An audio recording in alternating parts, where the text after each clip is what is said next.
LMDM அலகின் மீட்டல் கற்பித்தல் செயற்பாட்டில் நாங்கள் இப்பொழுது அமைப்பு கட்டுரை வகை வினாக்களுக்கான அடிப்படை பகுதியவியலில் பெற்றுக்கொள்ளப்பட்ட அல்லது கிடைத்த சில கேள்விகள் அவற்றை அடிப்படையாக கொண்டு நாங்கள் சில மீட்டல்களை செய்வோம். அந்த வகையிலே இப்பொழுது நாங்கள் கோளமானி பற்றி ஆராய்வோம். இந்த கோளமானி என்பது பொதுவாக ஒரு அதாவது 2011ஆம் ஆண்டு முதலாவது தடவையாக கோளமானி அமைப்பு கட்டுரை வகை வினாவிலே வினாவப்பட்ட ஒரு வினாவாகும். ஏனைய வினா அதாவது கடந்த காலங்களில் மற்ற வினாக்கள் பெருமளவு நுண்மானி, திருக்கணிச்சி, வேணி அடிக்குமானி போன்றவை 2-3 தடவைகள் வந்த பின்னரும் கோளமானி பிறகுதான் எங்களுக்கு அறிமுகப்படுத்த, அதாவது சக்சர் அமைப்பு கட்டுரை வகை வினாவிலே வினாவப்பட்டது மிக இலகுவான கேள்வி. இருப்பினும் பல மாணவர்கள் இந்த கோளமானி பெரும்பாலும் இதுவரையும் கேட்கப்படவில்லை என்ற ஒரு காரணத்தினால் அதனை கற்காமல் விட்டு அந்த வருடம் இந்த முதலாவது அமைப்பு கட்டுரை வகை வினாவுக்கான பெருமளவு புள்ளிகளை அவர்கள் இழந்திருந்தார்கள். அதற்கு காரணம் என்னவென்று சொன்னால் அவர்கள் எங்களுடைய பாடத்திட்டத்தில் உள்ள கருவிகளை முழுமையாக கற்காமல் விட்டது ஒரு காரணமாக அமையும். மற்றது இந்த கோளமானி என்பது கொஞ்சம் மற்ற கருவிகளுடன் ஒப்பிடும்போது சற்று கடினமான ஒரு அமைப்பாக காணப்படுகிறது. இங்கே நாங்கள் இதன் பகுதிகளை பார்த்தோமாக இருந்தால் இதை நாங்கள் குறிப்போம். இது பி, இது சி, இதனை நாங்கள் டி என குறிப்போம். இங்கே நாங்கள் பார்த்தோமாக இருந்தால் இந்த கோளமானி என்பது நாணயங்களின், அதாவது குத்தி நாணயம் என்று சொன்னால் குத்திகள் வடிவான நாணயத்தின் தடிப்பு கோளமேற்பரப்பின் வளைவினாரை கோள்களில் ஏற்படுகின்ற நீட்சி, கோள்கள் ஏற்படுகின்ற நீட்சி போன்றவற்றை அளவிடுவதற்கு இந்த கோளமானி பயன்படுத்தப்படுகிறது. இது 2 அளவிடைகளை கொண்டது. அதாவது ஒன்று நிறைக்குத்து அளவிடை அல்லது பிரதான அளவிடை என்று சொல்லுவோம். அது சில கருவிகளில் மில்லிமீட்டரில் இருக்கும், சில கருவிகளில் 0.5 மில்லிமீட்டராக காணப்படும். அத்துடன் இந்த ஏன குறிப்பிடப்பட்டுள்ளது வட்ட பிரிவுகள். அது 50 பிரிவுகளாகவோ அல்லது 100 பிரிவுகளாகவோ பிரிக்கப்பட்டிருக்கும். சில வேளை அவர்கள் சொல்வார்கள் வட்ட அளவிடை இருமுறை சுழலும் போது 1 மில்லிமீட்டர் தூரம் நகர்கிறது, பிரதான அளவிடையில் அந்த தட்டு 1 மில்லிமீட்டர் தூரம் நகர்கிறது என தரப்பட்டிருக்கலாம். அது அந்த தரவுகளை பொறுத்தது. இந்த நடுப்பகுதியில் இருப்பதனை நாங்கள் நடுத்திருகு அல்லது நடுக்கால் என்று சொல்லுவோம். கரையிலே இருக்கிற கால்களை கரைக்கால்கள் என்று சொல்லுவோம். இந்த கரைக்கால்கள் மூன்றும் ஒரு வட்டத்தின் பரிதியில் உள்ள சமபக்க முக்கோணியின் உச்சிகளாக காணப்படும். இந்த நடுத்திருகின் நுனி அந்த வட்டத்தின் மையத்திலே காணப்படும். இந்த 3 கால்கள் ஏன் பயன்படுத்தப்படுகின்றன என சொன்னால் சமநிலையை பேணுவதற்கு, உறுதி சமநிலையை பேணுவதற்கு. அத்துடன் 3 புள்ளிகளினோடு ஒரே தளம் மாத்திரம் செல்லும். ஆனால் 4 புள்ளிகளினோடு கட்டாயம் ஒரு தளம் செல்ல வேண்டிய தேவையில்லை. ஆனால் எந்த 3 புள்ளிகளை நாங்கள் கருதினாலும் அதனோடு ஒரு தளம் செல்லும். எனவே அந்த கால்களின் உச்சிகளினோடு ஒரு தளம் செல்லும் என்பதற்காக நாங்கள் இங்கே 3 கால்களை நாங்கள் கரைக்கால்களாக பயன்படுத்துகிறோம். அதன் பின்னர் இந்த 4வது காலை நாங்கள் மேலேயோ கீழேயோ அசைக்கக்கூடிய வகையில் இருக்கும். இந்த நடுத்திருகை மேலேயோ அல்லது கீழேயோ அசைக்கக்கூடிய வகையில் இருக்கும். இந்த கருவியின் இழிவு எண்ணிக்கை, புரியடை தூரத்தின்கள் வட்ட பிரிவுகளின் எண்ணிக்கை. இங்கே நாங்கள் பார்த்தோமாக இருந்தால் இந்த பிரதான அளவிடையின் பூச்சிய குறிக்கு கீழே கொண்டு வரும்போது, அதாவது வலஞ்சொலியாக திருப்புவோம். மேலே கொண்டு போகும்போது இடஞ்சொலியாக திருப்புவோம். ஏனெனில் அந்த பூச்சிய குறிக்கு கீழே வரும்போது வலஞ்சொலியாக திருப்புவோம், சுழற்றுவோம். மேலே போகும்போது இடஞ்சொலியாக திருப்புவோம். அதாவது இந்த வட்ட பிரிவுகளின் எண் ஓட்டங்களை கண்டுபிடிப்பதற்காக நாங்கள் எந்த திசையில் சுழற்ற வேண்டும் என்பதனை அவதானித்தல் வேண்டும். எந்த திசையில் சுழற்றப்படுதல் வேண்டும் என்பதனை நாங்கள் தெளிவாக விளங்கிக் கொள்ளுதல் வேண்டும். உதாரணமாக நாங்கள் பார்த்தோமாக இருந்தால் இந்த இடத்திலே 0 இருக்கிறது, இங்கே 10, இங்கே 20, இப்படியே நாங்கள் சுற்றி கொண்டு வந்து இங்கே 100 காணப்படுமாக இருந்தால் நாங்கள் வலஞ்சொலியாக சுழற்றப்படும் போது 0, 10, 20 என்ற ஓட்டங்கள், எண் ஓட்டங்களின் அடிப்படையில் கீழே இறங்கும். மேலே சுழற்றி கொண்டு போகுமா இருந்தால் 0க்கு அடுத்தது 100, 90, 80 என்ற எண்ணோட்டங்களை அடிப்படையாக கொண்டு இவர் சுழற்சிய அந்த அசைவை காட்டும். எனவே எந்த திசையில் சுழற்றப்படுகின்றது என்பது இங்கே காணப்படுதல் வேண்டும், தெரிந்து வைத்திருத்தல் வேண்டும். இப்பொழுது நாங்கள் முதலாவது இங்கே அளவீட்டை பெற்றுக்கொள்வதற்கு மட்டமான கண்ணாடி தட்டு ஒன்றின் மீது கிடையாக கோலமானி வைக்கப்பட்டு இந்த நடுத்திருகின் நுனியின் பிம்பமும் நடுத்திருகும் மட்டுமட்டாக தொடுமாறு நடுத்திருகு செப்பன் செய்யப்படும். இங்கே நாங்கள் வாசிப்பை பெற்றுக்கொள்ள முடியும். அது இந்த பூஜ்ஜிய குறிக்கு மேலாகவோ, அதாவது பிரதான அளவுடையின் பூஜ்ஜிய குறிக்கு மேலாகவோ அல்லது கீழாகவோ காணப்படும். பின்னர் அந்த வளைவினாரை துணியப்பட வேண்டிய கோள மேற்பரப்பு, அது உட்பக்க வளைவாக இருக்கலாம் உள் மேற்பரப்பு, அல்லது வெளிப்பக்கமாக இருந்தால் வெளிமேற்பாக இருக்கலாம். அதன் மீது கோலமானி வைக்கப்பட்டு நடுத்திருகு அதன் மேற்பரப்பை தொடுமாறு செப்பன் செய்யப்பட்டு வாசிப்பு பெறப்படும். அந்த வாசிப்புகளின் வித்தியாசத்தை நாங்கள் பெற்றோமாக இருந்தால் அதனை எச்சென குறிப்பிடுவோம். வழமையாக அதனை எச்சென குறிப்பிடுவோம். இங்கே நாங்கள் அந்த வாசிப்புகளின் வித்தியாசம் ஒரு நாணயத்தின் தடிப்பாகவோ அல்லது நாங்கள் இங்கே வளைவினாரை துணிய வேண்டிய கோள மேற்பரப்பின் ஒரு அளவீடாகவோ இங்கே நாங்கள் குறிக்க முடியும். அந்த வகையிலே இந்த எச்சை அளவிட முடியும். இங்கே நாங்கள் இந்த வளைவினாரை, ஒரு கோள மேற்பரப்பின் வளைவினாரையை துணிவதற்கு பயன்படுத்துகின்ற சமன்பாடு R7 a வர்க்கம் சக h² 2h என ஒரு சமன்பாடு காணப்படுகிறது. அதே போன்று R7 l வர்க்கம் சக 3h வர்க்கத்தின் கீழ் 6h என இன்னொரு சமன்பாடு காணப்படுகிறது. இதனை நாங்கள் விரும்பினால் இவ்வாறு எழுதலாம். a வர்க்கத்தின் கீழ் 2h சக h/2 எனவும், இங்கே நாங்கள் பிரதிரூபமாக இருந்தால் l வர்க்கத்தின் கீழ் 6h சக h/2 எனவும் இதனை நாங்கள் எழுதலாம். இந்த முடிவுகள் அந்த கடந்த கால வினாக்களிலே தரப்பட்டு வளைவினாரை துணிய கேட்க இருந்தது. இந்த L என்பது என்ன? L என்பது இரு கரைக்கால்களுக்கும் இடைப்பட்ட தூரம். L என்பது இரு கரைக்கால்களுக்கும் இடைப்பட்ட தூரம். என குறிப்பிடப்பட்டிருப்பது நடுக்காலுக்கும் கரைக்காலுக்கும் இடைப்பட்ட தூரம். H நாங்கள் அளந்த அந்த ஆழமாக காணப்படுகிறது.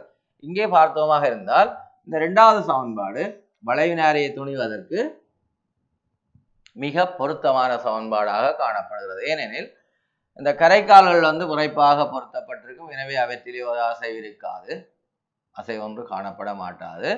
அவை எல்லை திருத்தமாக அளக்க முடியும். அத்துடன் இந்த ஏஐ நாங்கள் பயன்படுத்துவது குறைவு. ஏனெனில் இந்த நடுத்திருகை நாங்கள் நடுக சுழற்றி அதின் அச்சு, அதாவது இந்த புரிகள் தேவடைந்திருப்பதனால் ஏஐ அளத்தலில் சற்று வலு உண்டாகலாம். எனவே நாங்கள் அதனை பயன்படுத்துவது. அந்த வினாவிலே வினாவப்பட்டது, ஏன் நாங்கள் ஏஐ அளப்பதில்லை, எல்லை அளக்கலாம் என்று ஒரு வினா. அங்கே அது உட்கடையாக கேட்கப்பட்டது. அதை நாங்கள் தெளிவாக விளங்கிக் கொள்ளுதல் வேண்டும். மற்றது அந்த ஏஐ அல்லது எல்லை அளப்பதற்கு நீங்கள் மேற்கொள்ளும் பரிசோதனை முறை நடைமுறையாது. ஒரு வெள்ளை அட்டையின் மீது அல்லது கடதாசி அட்டை ஒன்றின் மீது கோலமானி வைக்கப்பட்டு அதனை இறுக்கமாக அழுத்தினமாக இருந்தால் இந்த நுனிகளின் அடையாளம் அந்த அட்டையிலே பதியும். மீட்டர் கோலை ஒரு அளவு சட்டத்தை பயன்படுத்தி, அளவு சட்டம் ஒன்றை பயன்படுத்தி நாங்கள் அந்த தூரத்தை அளக்கலாம். அப்போ வேணியடிக்குமானியை நாங்கள் ஓரளவுக்கு பயன்படுத்தலாம். ஏனெனில் அந்த முனைகளை பயன்படுத்த முடியும். ஆனால் அந்த 2011ஆம் ஆண்டு நாவிலே மீட்டர் சட்டம் என்பது விடையாக வழங்கப்பட்டிருந்தது. அப்படியாக இருந்தாலும் இந்த சமன்பாட்டை நாங்கள் பயன்படுத்தி கோள மேற்பரப்பின் வளைவினாரையே துணிய முடியும். இது 2011 வந்த வினா. ஆனால் அந்த கோள்களின் நீளத்தை அளத்தல் என்பது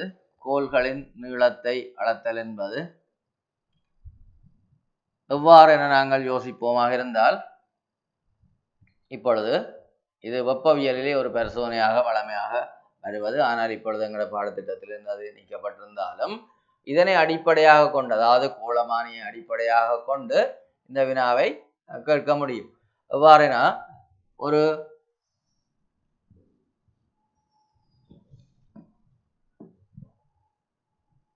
உலோக பாத்திரம், இதிலே அடிப்பகுதி விரைப்பாக பொருத்தப்பட்டிருக்கிறது.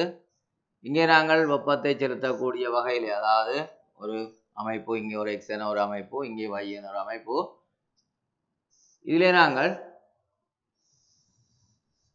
ஒரு விரைப்பான தக்கையின் மேலே இந்த கோலை கொண்டு வைக்க முடியும். இந்த கோலை கொண்டு வைக்க முடியும். இப்படியே நாங்கள் வைத்துவிட்டு இதிலே வெப்பநிலை அளவிடுவதற்கு ஒரு வெப்பமானியை பயன்படுத்துவோம். இதே கோளமானியை கொண்டு வந்து வைப்போம். கோளமானியை இவ்வாறு வைப்போம். வைத்து இதன் நடுத்திருகு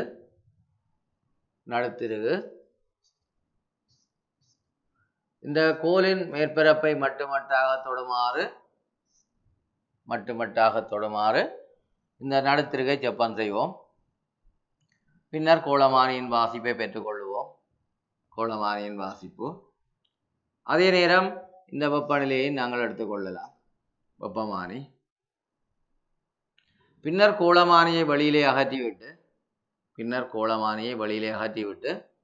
இதுக்காலே நாங்கள் நீராவியை செலுத்துவோம். நீராவி செலுத்தினால் இந்த இதை சொல்வது கஞ்சுவ குழாய் என சொல்லுவோம். இந்த கஞ்சுவ குழாயின் ஊடாக கோளமானி, அதாவது இந்த கோல் கஞ்சுவ குழாயின் ஊடாக கொதி நீராவி வெளியே செல்லும். இதை முற்றாக நிரப்பிய பின்னர் வெளியே செல்லும்.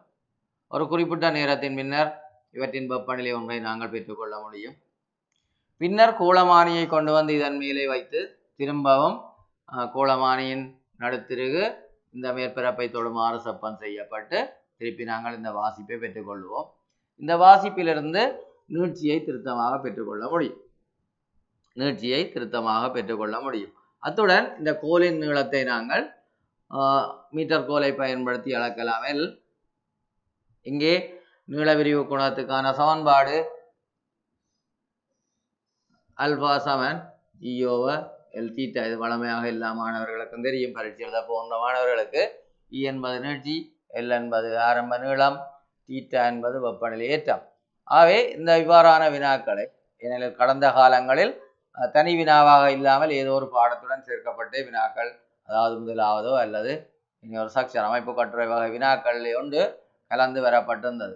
2019ஆம் ஆண்டு ஒரு வகையான வினாவும் 2018 இன்னொரு வகையாகவும் கலந்து அந்த வினாக்களை அவர்கள் கேட்டிருந்தார்கள். அவை கருவி என்பது தனியாக அன்றி வேறொரு அலகோடு சேர்த்து வர்றதுக்கான வாய்ப்புகளும் இருக்கின்றன. ஆனால் நீங்கள் அந்த வினாக்களை தெளிவாக விளங்கி கொண்டு செய்தல் வேண்டும்.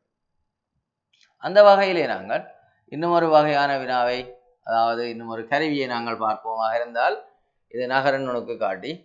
இதுவும் ஏற்கனவே வினாவப்பட்டிருந்தது. இந்த பகுதிகள், இந்த நகரன் நுணுக்கு காட்டி என்பது மைத்துளை குழாயின் உள்விட்டம், மைத்துளை குழாயின் வெளிவிட்டம், ரப்பர் குழாயின் உள்விட்டம், ரப்பர் குழாயின் வெளிவிட்டம், சவர்க்கார குமிழியின் விட்டம் போன்றவற்றை அளவிடுவதற்கு இவற்றை நாங்கள் இந்த நகரன் நுணுக்கு காட்டியை பயன்படுத்தலாம். இந்த நகரன் நுணுக்கு காட்டி நிலைக்குத்தாகவும் கிடையாகவும் அசையக்கூடியதாக செய்ய வடிவமைக்கப்பட்டுள்ளது. இங்கே நுணுக்கு காட்டி என்பது வளமையாகவே நாங்கள் பயன்படுத்துகின்ற ஒரு அமைப்பு. இந்த நுணுக்கு காட்டியை செப்பம் செய்வதற்காக ஒரு திருகு இங்கே பயன்படுத்தப்படுகிறது. அத்துடன் இந்த மேலே இருப்பதை நாங்கள் நுண் செப்பம் செய்யும், நிலைக்குத்தாக நுண் செப்பம் செய்யும் திருகு என்று சொல்லுவோம்.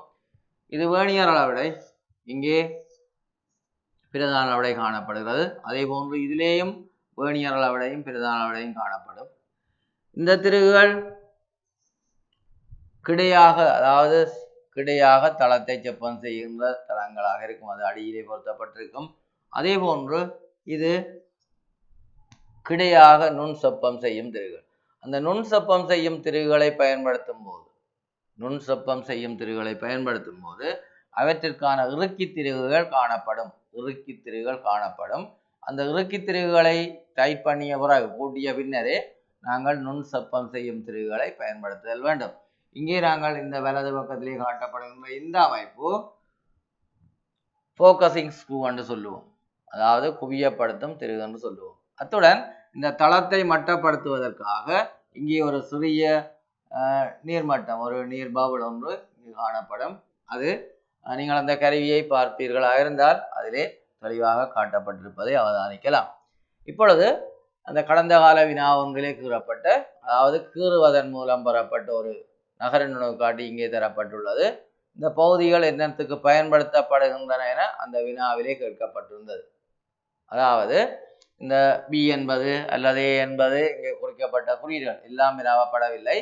சில பகுதிகள் மாத்திரம் கேட்கப்பட்டிருந்தது. ஆனால் அதிலே ஒரு அட்டவணை ரீதியாக பகுதிகளும் பிரயோகங்களும் என வினாவப்பட்டிருந்தன.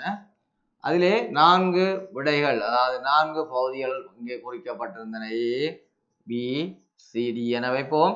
இதிலே 4 விடைகளும் இங்கே குறிக்க, அதாவது 4 வினாக்கள் வினாவப்பட்டிருந்தன. அந்த பகுதிகளும் சரியாக குறிக்கப்பட்டு அதற்கான தொழிற்பாடும் குறிக்கப்படும் போது மாத்திரமே புள்ளிகள் வழங்கப்பட்டன. எனவே இங்கே நாங்கள் இப்பொழுது வரப்போகின்ற வினாக்கள் கடந்த கால வினாக்கள் போன்று நேரடியாக அன்றி சோடியாக விடை வரக்கூடிய வகையிலே அமையமாக இருந்தால் புள்ளிகளை கூட இழப்பதற்கான வாய்ப்பு வரும். ஏனெனில் பகுதிகளும் தெளிவாக குறிக்கப்பட்டு அந்த பெயரிடு சரியாக வழங்கப்பட்டு அவற்றிற்கான தொழிற்பாடுகளும் சரியாக குறிக்கப்படும் போது மாத்திரம்தான் அந்த புள்ளிகள் வழங்கப்பட்டதை அவதானிக்கக்கூடியதாக இருந்தது. எனவே இந்த பகுதியிலே, இந்த வினாவிலே 8 விடைகளும் சரியாக இருக்கக்கூடிய வகையிலே நான் ஒரு மாணவன் விடையளித்தால் மாத்திரம்தான் 4 புள்ளிகளோ அல்லது 2 புள்ளிகளையோ பெற்றுக்கொள்ளக்கூடிய வாய்ப்பு காணப்படும். இது நகரும் நுணுக்கு காட்டியின் ஒரு அடிப்படை விஷயமாக காணப்படுகிறது. இப்பொழுது நாங்கள் இந்த அடிப்படை பகுதி, அதாவது அளவீடுகள் சம்பந்தமாக முச்சட்டத்தராசு சிறிய திணிவுகளை அளவிடுவதற்கு ஆய்வூடத்தில் பயன்படுத்தப்படுகின்ற கருவி முச்சட்டத்தராசு அல்லது நாச்சட்டத்தராசு, இலத்திரனியல் தராசு என்பதை நாங்கள் பயன்படுத்துவோம். இங்கே பெரும்பாலும் முச்சட்டத்தராசு என்பது ஒரு பொறியியல் கோட்பாட்டை, அதாவது திருப்புத்திறன் கோட்பாட்டை அடிப்படையாக கொண்ட கருவி முச்சட்டத்தராசு அல்லது நாச்சட்டத்தராசு. இலத்திரனியல் கருவி என்பது அது இலத்திரனியல் சம்பந்தப்பட்ட கருவி. அது எங்களுக்கு பெரும்பாலும் அடிப்படை வகை வினாக்கள், அதாவது அளவீடுகளுக்குள்ளே அமைப்பு கட்டுரை வகை வினாக்களுக்கே வருவதற்கான சந்தர்ப்பம் மிக குறைவு. ஆனால் முச்சட்டத்தராசு மாதிரி வினாக்கள், அதாவது 2019 மாதிரி வினாத்தாளிலே அவர்களால் அறிமுகப்படுத்தப்பட்ட ஒரு வினாவாகும். இது ஒரு திருப்புத்திறன் கோட்பாட்டை அடிப்படையாக கொண்டது. இதை நாங்கள் இந்த பகுதியை துலாக்கோல் என சொல்லுவோம். இது துலாக்கோல். இந்த துலாக்கோலிலே இங்கே ஒரு காட்டி ஒன்று காணப்படும், இங்காலே ஒரு அடையாளமும் காணப்படும், பூச்சி அடையாளம்.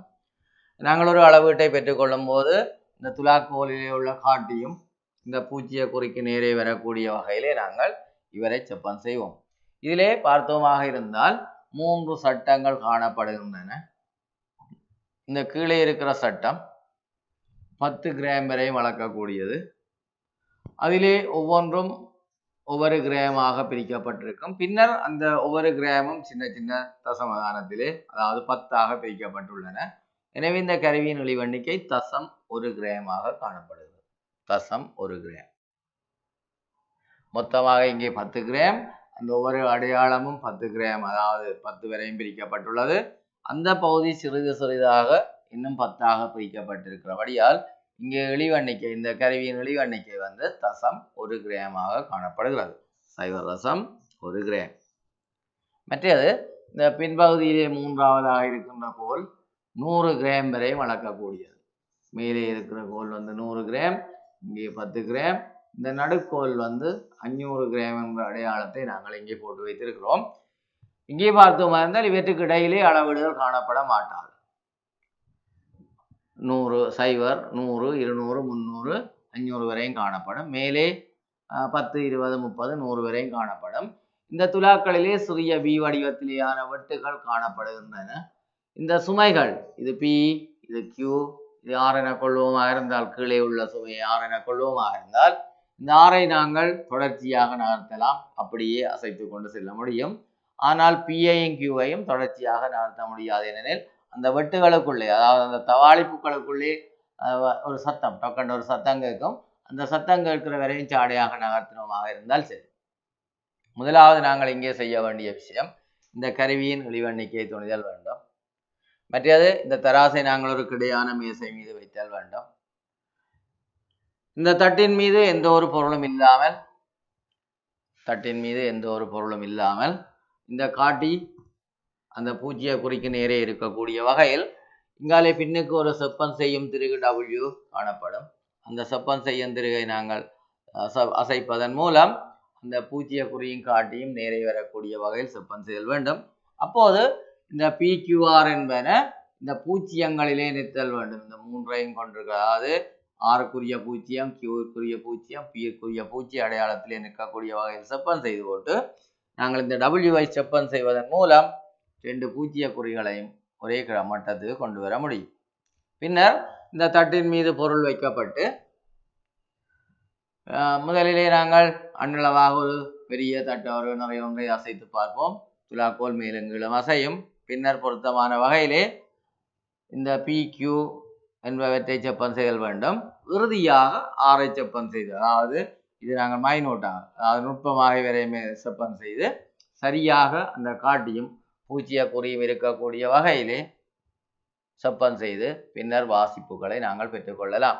நேரடியாக P-னது வாசிப்பு 20 கிராம், Q-னது வாசிப்பு 200 கிராம், மற்றது ஒரு அடையாளத்தை காட்டுமாக இருந்தால் நேரடியாக கூட்டி நாங்கள் இந்த பொருளின் நிறையை காண முடியும். இது திருப்புறன் கோட்பாட்டை அடிப்படையாக கொண்டது. இங்கே பார்த்தோமாக இருந்தால் இந்த இடத்திலே ஒரு சுழலிடம் காணப்படும். இங்காலே இருக்கிற தூரங்கள் தரப்படும். அதே போன்று இடதுகை பக்கம் இருக்கிற தூரங்களும் தரப்படும். அந்த அச்சுக்குரிய தூரங்கள் தரப்படும். ஆகிய திருப்புறன் கோட்பாட்டை பயன்படுத்தி நாங்கள் இந்த தராசு எவ்வாறு வடிவமைக்கப்பட்டுள்ளது என்பதனை சரியாக இனம் காண முடியும். இங்கே நாங்கள் செப்பம் செய்ய வேண்டிய ஒழுங்கு இறுதியாக இந்த ஆரை செப்பம் செய்தல் வேண்டும் என்பது கட்டாயம் தெரிந்திருத்தல் வேண்டும். ஏனெனில் சிறிய நிறைகளை நாங்கள் அறிவதற்காக இவரை பயன்படுத்தலாம். அத்துடன் ஒரு தொங்கவிடப்படுகின்ற நிறைகள் தரப்படும். அது 500 கிராம், ஒரு 500 கிராமையும் 2 1000 கிராம் கொண்டவையாகவும் இருக்கும். இது அளவிடை 1000 கிராமை கொண்டதாகவும் காணப்படுகிறது. இங்கே நாங்கள் இதிலே அந்த தொங்கவிடப்படுகின்ற இடங்கள் காணப்படுகின்றன. இந்த 500 கிராமையோ அல்லது 1000 கிராமையோ தொங்க விடாது இத்தராசினால் அளக்கக்கூடிய ஆகக்கூடிய நிறை 610 கிராமாக காணப்படுகிறது. 610 கிராம். ஏனெனில் இங்கே ஒரு 500 கிராம், இங்கே 100, இதிலே 10, மொத்தமாக 610 கிராமை எங்களால் அளவிட முடியும். இப்பொழுது நாங்கள் மேலதிக நிறைகளை தராசை பயன்படுத்தி அளக்க வேண்டுமாக இருந்தால் இதிலே கொண்டு வந்து நாங்கள் ஒரு 500 கிராம் நிறை ஒன்றை தொங்க விடுவோம். இப்பொழுது இந்த தொங்கவிடப்பட்ட 500உடன் சேர்த்து 610 கிராம் வரையும் இதனால் அளக்க முடியும். ஆகக்கூடியது நாங்கள் இந்த 2000 கிலோகிராமை நாங்கள் இந்த தொங்கவிடப்படுகின்ற இடத்திலே 2 பக்கத்திலும் உள்ளது. இந்த 2000 கிராமையும் தொங்க விடுவோமாக இருந்தால் மேக்சிமம் இந்த தராசாலை அளக்கக்கூடிய அளவு 2610 கிராமாக இருக்கும். சுமைகளை தொங்க விடப்படும் போது 2610 கிராமாக இருக்கும். எனவே இந்த முச்சட்ட தராசை பயன்படுத்தி நாங்கள் அளக்கக்கூடிய ஆக குறைந்த அளவீடு 0.1 கிராம். ஆகக்கூடிய அளவீடு சுமைகள் தொங்கவிடப்படாத போது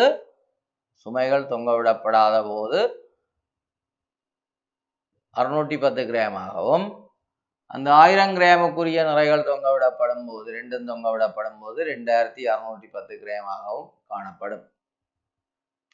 சுமைகள் தொங்கவிடப்பட்டு அளக்கப்படும் போது இத்தராசினால் அளக்கக்கூடிய ஆக குறைந்த நிறை 500 கிராம், கூடிய நிறை 2610 கிராம்.